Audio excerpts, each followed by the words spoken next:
So yesterday the SPYs continued to consolidate right below the all-time high. We did have one little leakage down here around 11:30. Didn't quite get to 278.50. See this little wick right here. End of the day we touched 280 again. So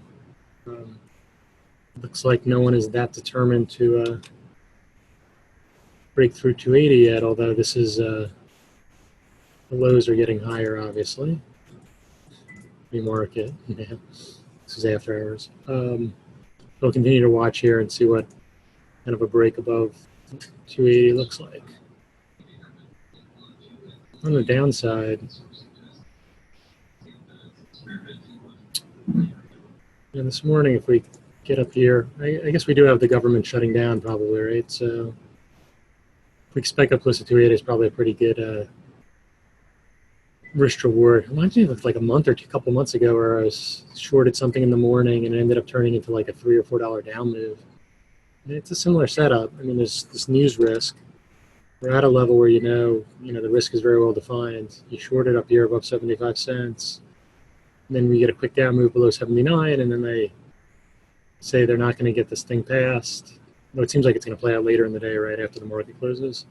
But maybe we get that quick wick down to like 278 before kind of splitting the difference. So that's my thought on that one. IWM. We had another lower high yesterday.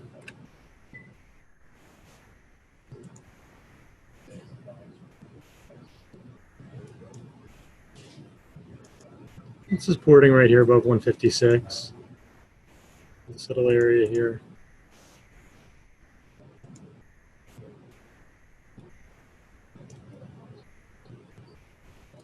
Takes that out, then the it's 155, 155.35, this area right here.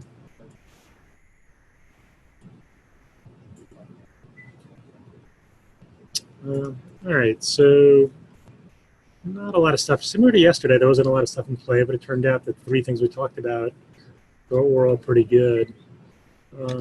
ECOR this morning apparently has put themselves up for sale. So let's take a look at the daily.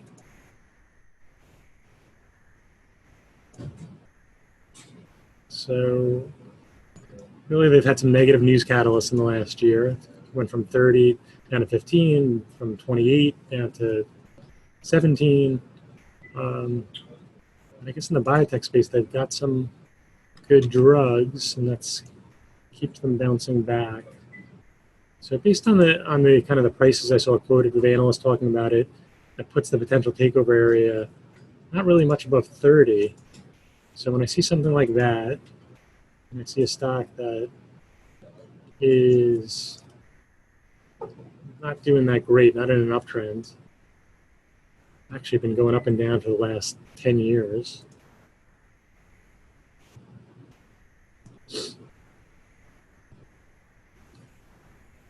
I think you might have a good opportunity to short this puppy in this at the recent highs. So let's take a look. Again, there is a little bit of a hold risk on it, or some hold risk. If the company comes out and makes a comment. So just want to be at your desk or have stops in ready to go, whichever direction you're in. Especially if the company could come out and say we're not for sale, and that would immediately cause it to go right back down to here. So you can see people were definitely thinking sell it into $30 or short it into $30 earlier this morning. I don't know if it can get back up there. Again, the idea with this is you look at kind of what the potential takeover prices are. The prices the analysts are talking about aren't much above 30. The risk of owning it up at $30 if a deal doesn't happen is probably 15 to 20% downside. Even if a deal gets done a little bit above that, it's questionable. This wasn't a story where they said somebody had made an offer. It's just people are looking at it. It's up for sale. So. And then 28 potential support. So Roman only does 650,000 shares, but if you look at on the daily, when it's in play, it does at least 2.5 million and occasionally it does 8 million. So it could easily do a few million shares today. It's already done 40% of its daily volume. The next one is IBM. So I didn't watch this trade in the after hours, but looks like it was pretty good. Quickly spiked up, and immediately the sellers took over. Nothing really caught my eye that much on the earnings report or the guidance. So I mean, right now the way I'm looking at it is, what does it do in relation to where it was accumulated?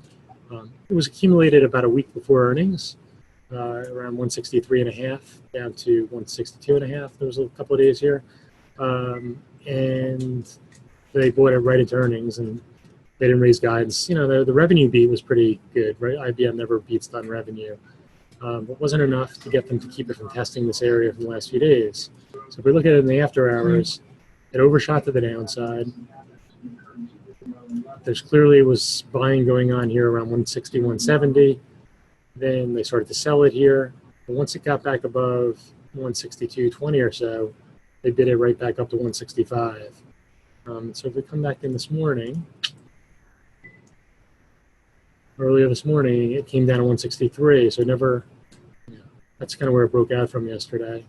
Never came in and tested this. So I've got a script to buy a little bit in front of 163. Then I think this 162.70 to 162.50 is an interesting spot to buy or move up into this area here. So, and of course, obviously the after hours low was accumulated about a point below there.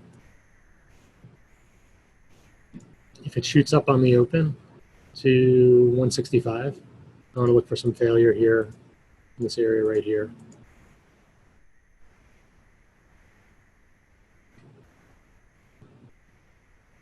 Obviously, if it spikes above 165 right on the open, you short it. As it approaches 165.70 or so, you want to see it very quickly get back down below 165, start selling at 165, and then you play it for a move to 63.5, 64.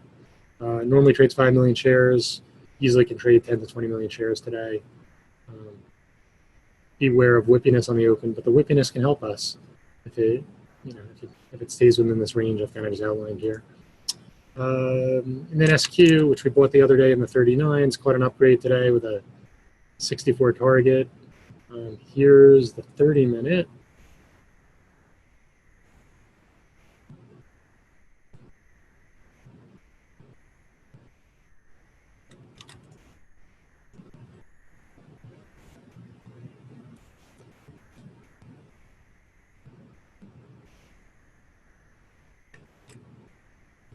So you basically, it's definitely 42, 43. It had the down, it had the big hard down move, then it had the little downtrend. It broke out of it. It was a buy here. Like we talked about that morning. I actually missed the break of this, which was not great. And the upside was kind of this area here where it failed. And I think with this upgrade today, it definitely could test that. So that's what I'm kind of curious to see. If it tests this, flip it short, it comes back down inside of this consolidation area.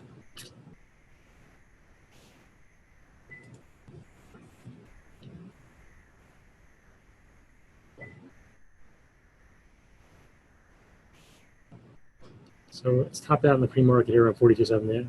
I think they definitely can spike it up to 43 on the open. So it was accumulated in the pre-market around 41.75, 41.80. I was actually, I think yesterday around the high where I sold half of my few shares I have left. And, no, it wasn't. It was actually 41. Okay. So if people use this opportunity to sell this gap and it gets below 41.80, look for the flush into 41. And buyers might step in right there as it does the soft gap though. Obviously it closed weak yesterday. After 10 o'clock, if it's consolidating above 42, I have no problem trading it on the long side. The last one is AGIO. I just want to put this on here because they did a secondary.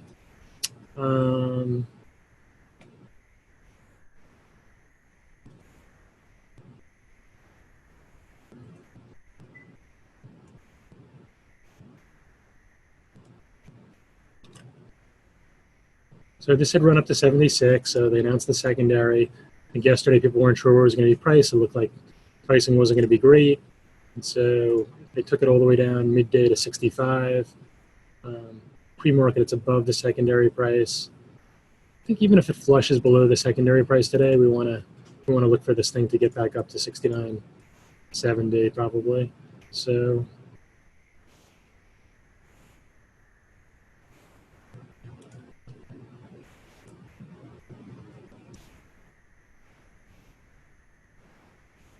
my plan would be to buy it on a flush below 67. The only way I would short it below 67 if there was just like a massive seller right there holding it and then it started to come down and the seller really stepped down. Otherwise, I'd look for a flush down to, what did I put on the sheet? I put 66. Put in a load around 66.30 or so. See what happens on 66. Maybe it gets close to yesterday's low. I feel pretty confident that it's going to work its way back up to here. They flush it. And then there was a question about Ford. They had looks like a small acquisition. Doesn't seem to be reacting to it. Doesn't say the size of the acquisition. Doesn't say what really. It's not related to autonomous driving. So, sold off recently to long-term support. So we've talked about this pattern a lot recently in the, we saw it in AA as well. Something's run up, comes back into long-term support. We watch it here. It does a base of long-term support. The next one is AA.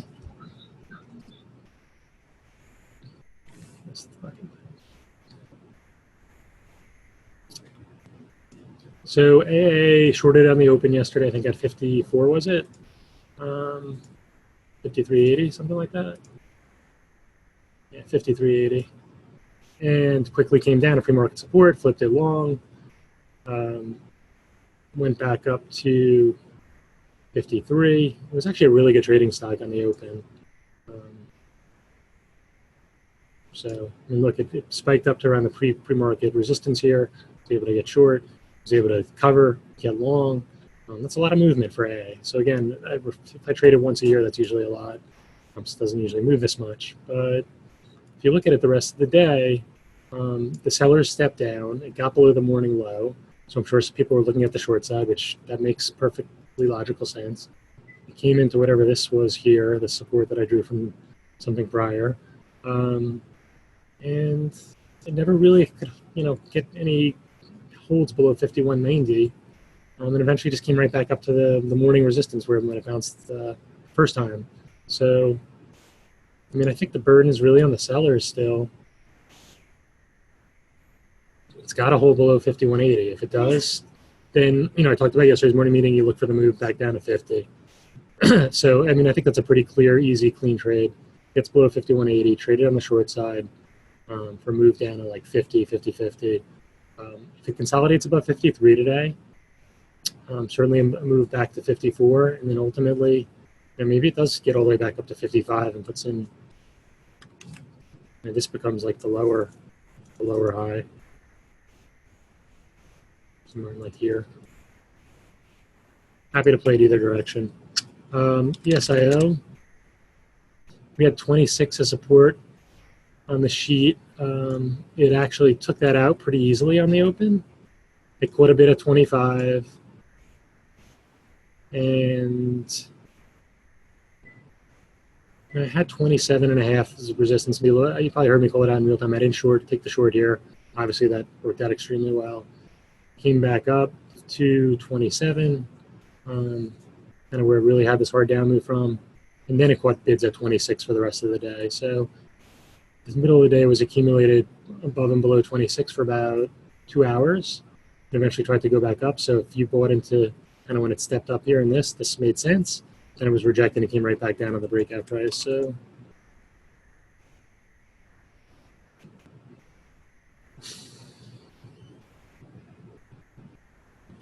I would just have an alert down here where they accumulated it for this 2 hours between 25.90 and 26. Definitely could buy a little bit of a feeler here. If it got back above 26.50, I would look for the move up here.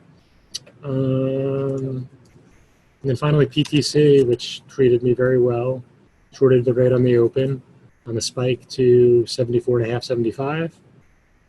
And then I wanted to see what would happen if it came down to 71, 72. It came down below 72 and then had another leg down to below 71. I think I got flat here, unless I got flat at the retest of the low right here.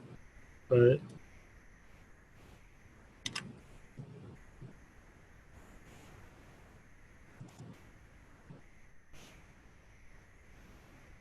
I could see on the retest of the low here, people wanting to kind of get long it.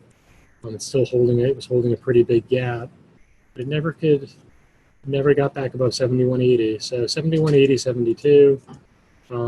We put on the sheet yesterday 67 support in the gap fill. That's still the support. Right on the open, if it spikes up to here and fails, you short it. You need to see it get hold below $70 and play it for the bigger down move.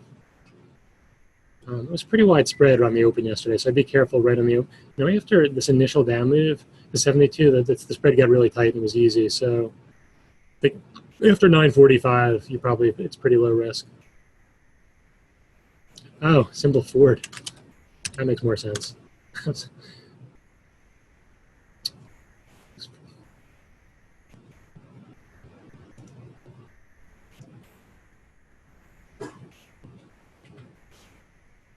So what we do in these is we go back and, these low price stocks, every once in a while they spike up. So this one, you can see intraday got up to 375, came back down to below 2.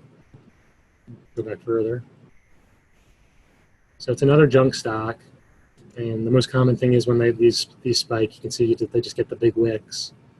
In this case, you can see this one here back in June of 2016, it gapped up above $2. It closed at $1.60. So let's take a look. It looks like it's going to trade. It's already done 800,000 shares, so it looks like it's going to trade. It's going to be very liquid. Let's see what's going on the desk. Is anyone long it? KFITS is long a lot.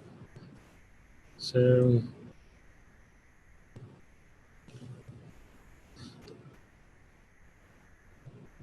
I mean, 2 is the spot. But it's already right back up the pre-market high. So at this point, I would imagine people are probably going to look to play it to $3 if it can hold above 250. Hope you enjoyed that video. You can actually watch that video if you're subscribed to our Trader 90 before the market even opens. What stocks are in play? What levels in those stocks are important? And how we might go about attacking that stock. That's Steve Spencer, 20-year veteran trader, laying it out there every morning before the market even opens. A really, really powerful tool to start your session off on the right foot. So right now we're offering a trial that you can take advantage of to access this meeting and other meetings throughout the day.